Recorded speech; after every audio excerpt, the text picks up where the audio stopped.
Welcome, everybody. My name is Metten, a strategic innovation architect here at ServiceNow, and I'm excited to introduce you to a new partner to ServiceNow ecosystem here, XM Cyber.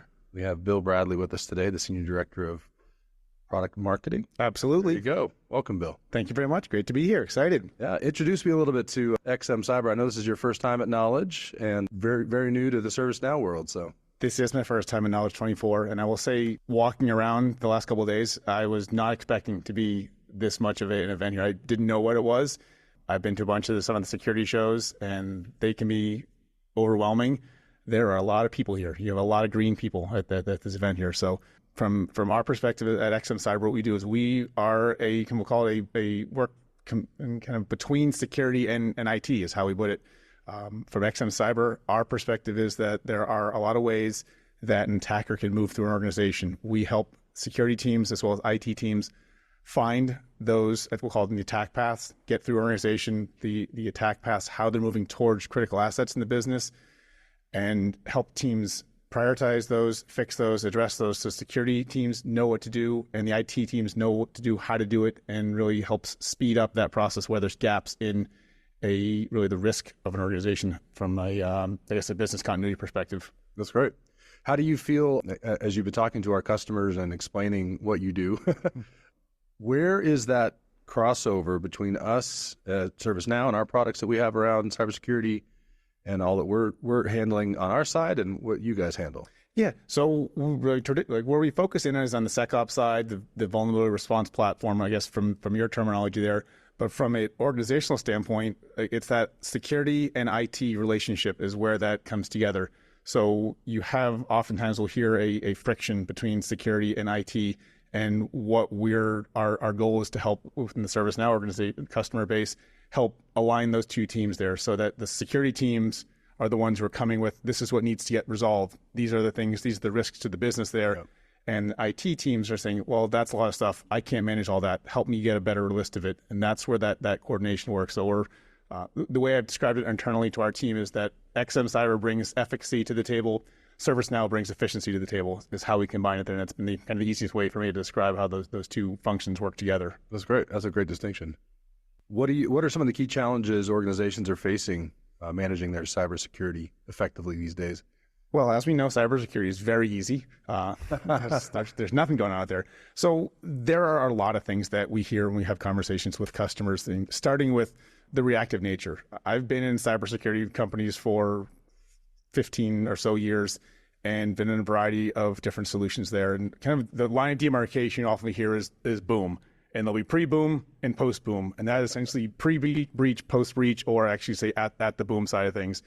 And when there are a lot of solutions that will focus on that post-boom, and it is the reactive approach that causes challenges.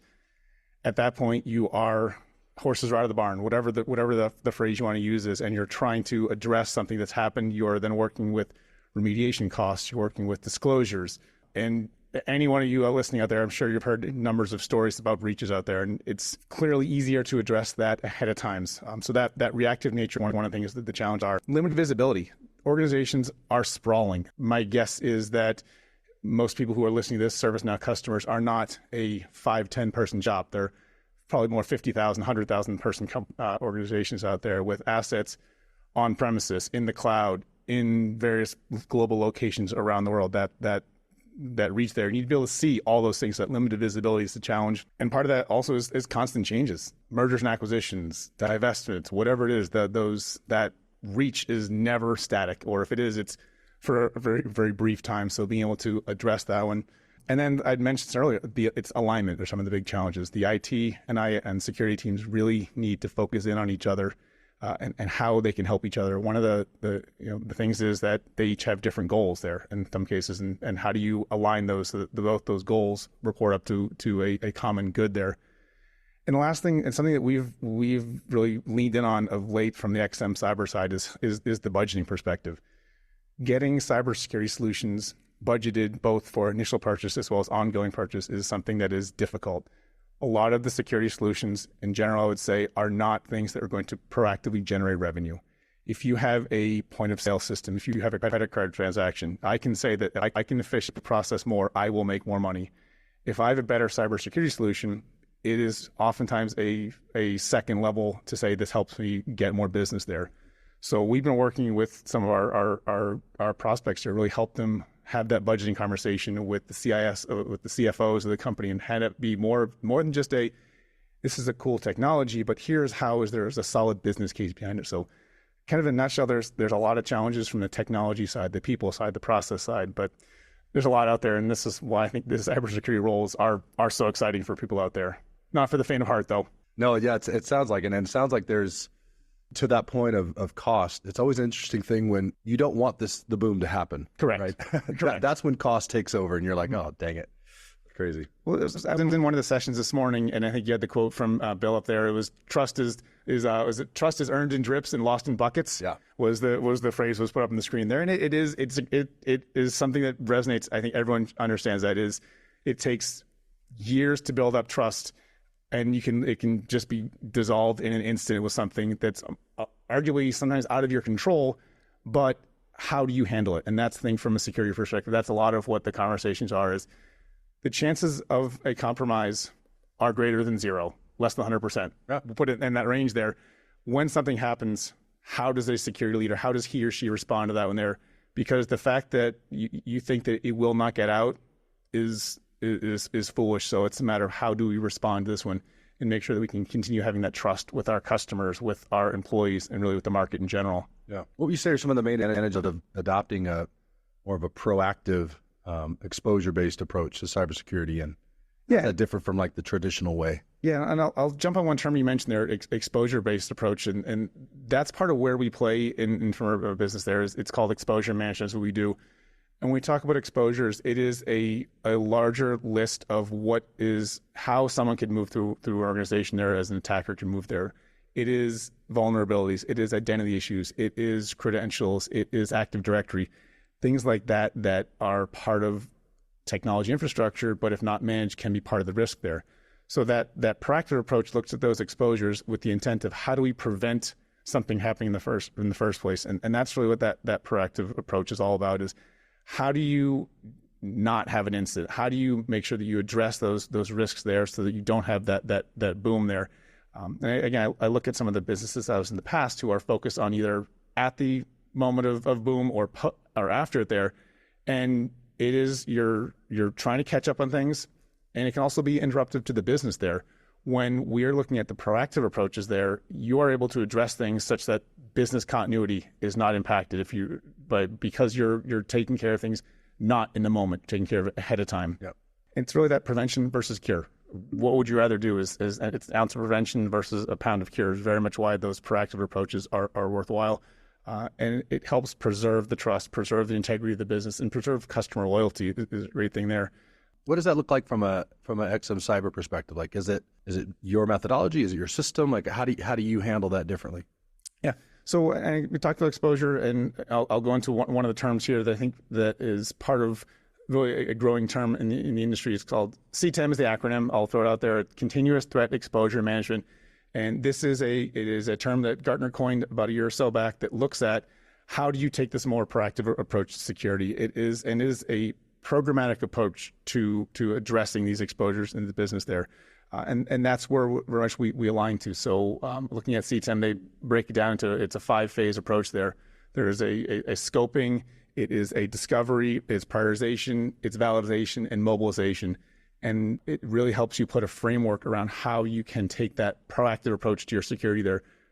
In my past, I spent some time at GE, went through the whole Six Sigma thing, and I look at the CTEM thing, and I'm like, this feels like 6M and the whole the DMAIC process all over again. And actually, before I was talking and prepping for the discussion today, I looked up, and my question was, is Six Sigma still relevant today? Before I talk about that in this session there. And it is morphed, it has changed, but arguably it's still there. And I think there's a lot of that in looking at what that CTEM framework is. It's scoping. How do we define what the business is, what the problem is, what is it we're going to tackle there? Next, it's around that discovery side. Once we've decided what we're going to cover, how do we find things? How do we understand where the risks are, where the challenges are in our business there? Once we have that, prioritization, very simply. And this is where a lot of that alignment with ServiceNow comes into, is taking those building that prioritized list looking at the attacker perspective, looking at critical assets there, providing that to both the security and information teams. Next, going into validation. So we understand what's at risk, how they get there, but is it actually something that can really be affected in an organization there? You look at some of the vulnerabilities and some of the exposures there. If it is a vulnerability, but there's no way to actually take advantage of it, it's limited. It's of limited value for organization to prioritize it. So it's more around what are the validated attack paths that can actually impact business today. And then the last thing is mobilization, and this is almost that we'll call that control in the domain world. But how do we make sure that the whole business is on board there? It's security, it's IT, it's leadership. It is a business wide initiative there for the organization. I think that's part of where CTEM comes into play, and why again it's seen as a game changer. I know there was the top 10 strategic technology trend for 2024. Gartner put CTEM as number 2 on that list there. Right behind AI. And I look at that and say, hey, AI is pretty much everywhere. If we can be number 2 behind AI, I'm okay with that. You're a good company. It was kind of like back when the Patriots were good. We're number 2 behind the Patriots. All right, it's not a bad spot to be. Now, not so much. What are some of the misconceptions about CTEM, and in terms of like how organizations can overcome them during their implementation? Yep, I think probably the first thing is people think, oh, I just want to buy a CTEM. Well, it's not necessarily a product. It is a framework. There are solutions that can help you build a framework, build a program around CTEM. And one of them obviously is what XM Cyber delivers there, and with the ServiceNow integration can help further build out that CTEM program. And the reason I say it's a program is I look back at some of the most successful customers that I've spoken to in the cybersecurity career, and one of the common themes is they look at various solutions as a programmatic approach. It is not just a drop the solution in and it takes care of itself. It does require that the business align behind it. It does require, and I said the business, it's not just a security problem. It is a business-wide challenge, because when your company gets compromised, yes, security is the one who often is held responsible for it, but the whole business is who is impacted by it. So that's where that misconception is. And then I think another misconception, and part of that is that I just mentioned, is it's purely a security problem or security solution. It's not. You need to have senior level leadership. They need to understand what it is. I mean, we're hearing more and more that the boards are asking for really what's going on in the security program, having that level of reporting true risk. And that's part of what XM can deliver. It's how do we show in language that the board can understand what is the risk to the business, how are we addressing it, how is it changing over time. And then the language is, it is high level from a board perspective, but boards are becoming far more cyber aware, cyber educated these days, so that a CISO, if he or she is in a meeting at the board, he or she will get the one slide, but they need to be able to defend that, dive into that if need be, and go deeper and have those conversations to the point where we're hearing that things like penetration testing, what are the attack reviews, all those things are part of some of these board conversations that in the years past, they weren't, where in some cases CISOs weren't even part of that level discussion. They report up into IT, and we'll kind of get to them later. What aspects of the CTEM sort of framework, as you talked about, where does ServiceNow start and stop in that, and where do you guys start and stop in that, or is it kind of muddled in some spots? It is a very tight alignment. I think, and to me, that's probably the best way of having it, is having this close alignment there. I mentioned the 5 different phases there. Really, it's probably from the prioritization time. Like, can you manage all 5 phases with ServiceNow, or is there only something specific that is in the product? So with XM and ServiceNow, you will be able to go through the whole 5 phases. Part of it is again, it's an organizational process, right? Like the scope and things like that is where the team will get together and understand what is it that is important to our business, and having those conversations there. Part of what XM can do is help you understand what is that broader attack surface and where are we at risk. So all these things do come into play there for how ServiceNow and XM work together to deliver that CTEM framework, from, again, that we'll call it the planning and scoping phases, through how do we fix things. I know, again, I'm relatively new to the ServiceNow environment, but it's about that efficiencies of operations. How do you make sure you get things done right and get things done effectively? So being able to enrich some of the ServiceNow processes and enrich some of the data there, so that the teams are confident they're doing the right things, so that you have that operational efficiency, process efficiency that ServiceNow is going to help businesses get to. Now you can even bring it with more confidence saying, yes, we're doing the right things and we're doing the right things effectively. Right. And now you can measure it, you can track it, you can audit it, you can do all those things that you want to be able to do. Absolutely. And that's the biggest thing, is being able to say over time, how are things changed? When we deployed the ServiceNow and XM, where was it? And we simplify things as much as we can. We have a quantifiable security score, a risk score across the organization that we bring down to a letter grade, to break it simple: A, B, C, D, and F. Nice. And how do you look at your business across that element? No curves. There are no curves. There are no curves in security. I will say that if you get breached but you did the right thing, does that really help? Yeah. Right. It's not that. So we give it that level of that letter grade there, and it's, to your point, how does that change over time? First of all, what are the elements that contribute to getting that letter grade to the business there, and then what's changed over time to the business to make that more effective, so that you can get that grade up there, so you can really have a more efficient process, a more secure process, which helps the business run more effectively. Yeah, no, that's great. Yeah, I know you mentioned that the XM Cyber side of it, you help organizations kind of prioritize their risk or the actual exposure that they have.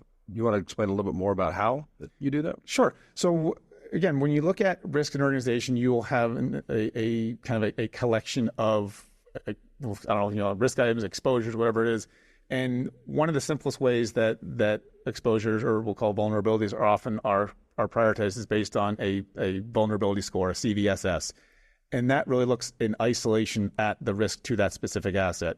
Where we can expand that and look more broadly is we'll say this asset is a high, medium, low, or 1 through 10 risk score there, but we add the element of is it a critical asset, or does the exposure enable someone to get to a critical asset? So having that level of business, we'll call it business contextualization, is a lot of what that added benefit of where XM comes into it, because you can have arguably two similar exposures. One of them is on a business critical system. It is on your credit card transaction. It is on a customer database, whatever it is in there, versus you have that same vulnerability, same exposure. It is on a printer. And I would never say that you would ignore that. I would say you would prioritize one versus the other. If you have two risks to the business that are arguably scored the same, but one is on a critical business process and one is a printer, maybe we should unplug the printer, fix the other thing there, and we'll come back and get that one there. Whereas you can't just shut down production systems to fix things. Right. No, that's great. Well, is there anything else you want to highlight about what you're offering, or what you're looking forward to as a partner of ServiceNow? So for me, I think the thing I'm really excited about, and I've been involved in this partnership with ServiceNow for a couple months. I mean, I've only been with XM for a few months, so as long as I've been with the business, I've been part of it. But for me, it's exciting because it opens up for us some different conversations. We as a business in cybersecurity have traditionally had conversations with the CISO and the security side business.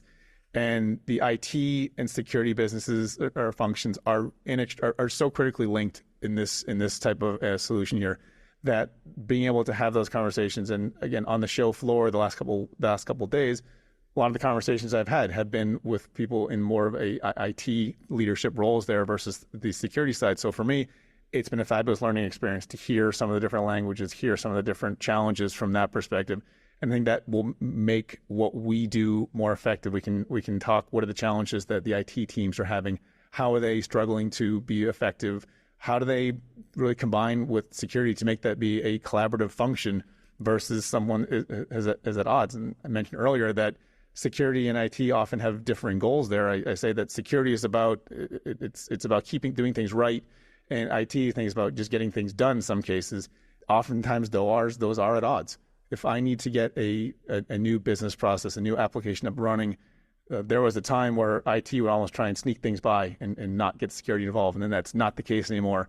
So getting those teams aligned early is a big part of it, and I think that's going to be a big learning experience for us as a business, for XM, how those functions work together and can deliver ultimately a more effective process throughout the business. And again, going back to CTEM, it is a program. It is not just a drop it in and set it and turn it on, let it go. Forget it. It's not a set it and forget it. It is something that is part of what the business needs to incorporate in their overall learning, overall DNA. Great. Well, thank you very much for the time. It's been great to meet you, and welcome to the ServiceNow world. It's been a fun few days out here. Look forward to continuing meeting more people from the ServiceNow group. There you go.